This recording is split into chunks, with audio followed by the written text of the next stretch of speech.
Hi there, I'm Christine Dunbar from speechmodification.com, and this is my Smart American Accent training.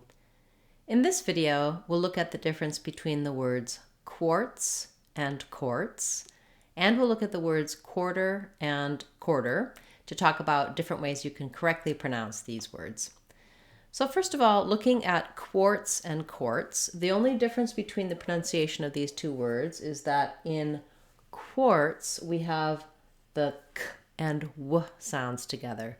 So I move from the k right directly into the w, qu. That's how we pronounce this qu in many words in English.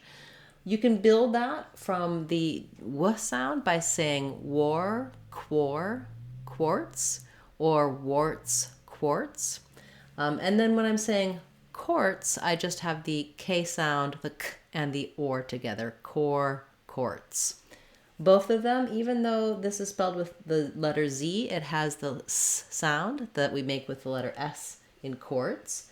And then I also would just recommend when you're working on the quartz that you do try saying it with the w sound, closing the lips and making sure that if you have trouble with the w sound, that you're trying war, quar, in order to be able to make that quartz.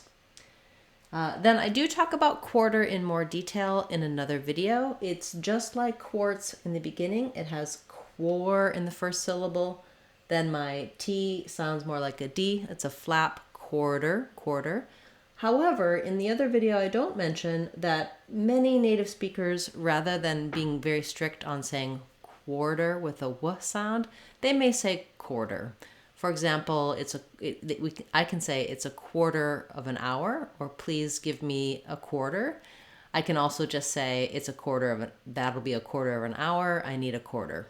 So often in this particular word, quarter, we can drop the w sound and just move right to quarter. It's easier to say because we don't really say quarter. That's probably could be a word someone who chords or something that chords, and we do say recorder, but we don't have a commonly used word quarter, and so this distinction is not as important as this distinction.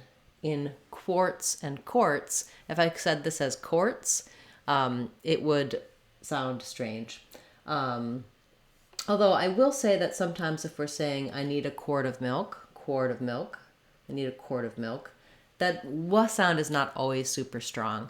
So notice that that's something we can, in this context, sometimes let go of a little bit.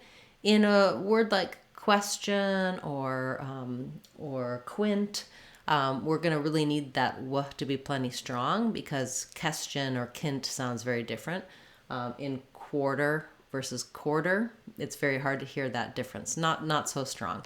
So if you struggle to say the qu sound, you might want to just go with quarter when you're saying this word quarter.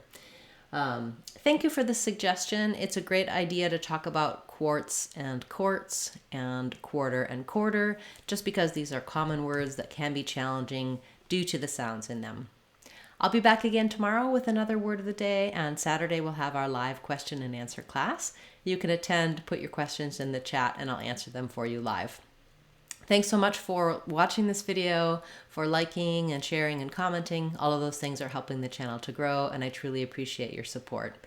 If you need more help for any of the sounds in these words, check out our Sounds of English course on speechmodification.com. It's going to walk you through all of the sounds and the spelling, vowels and consonants, and it really helps you build a strong foundation to pronounce any word you want confidently and easily in American English. That's our Sounds of English course on speechmodification.com. I hope you'll check it out. Thanks again, and looking forward to seeing you in tomorrow's Word of the Day. I'm Christine Dunbar from speechmodification.com. Remember, if you want to sound like a native speaker, you can do it. speechmodification.com. Bye, everyone. Hope to see you again soon.